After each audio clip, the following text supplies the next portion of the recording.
Welcome to this short video lecture on investment. This is the first video that's part of SF2.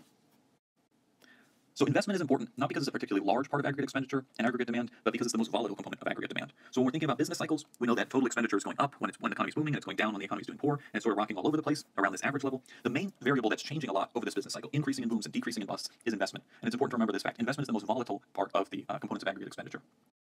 In general, we've already studied investment sort of in depth multiple times because we've had to understand the determinants of it to use the loanable funds model. So I'm just going to review the four most important factors that influence investment. First, we know that when interest rates go down, it's cheaper to borrow money. That means investment projects are going to be a better idea because you're going to pay less in interest in order to fund those investments. So when R goes down, I goes up. When taxes on investments, so taxes on your earnings go up, investment's going to tend to go down. Typically, we've talked about this in reverse. When you get a tax credit, so you don't have to pay taxes, then investment will go up.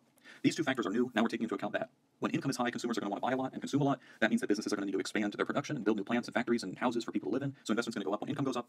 And this term, animal spirits, basically means business confidence. So when businesses are just feeling good, it may not be for any particular reason. It may be totally irrational. But when businesses are feeling very confident, they're going to invest more. So a classic example of this was in the late 1990s. People were extremely confident that any kind of internet business, anything with E at the beginning or .com at the end, was going to turn into an incredibly profitable business model. So people were investing in new computers and new computer-based business models and networking equipment to try to get in on this tech revolution, and investment went through the roof at the end of the 90s.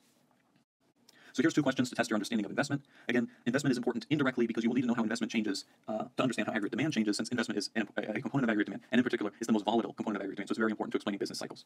Thanks for watching.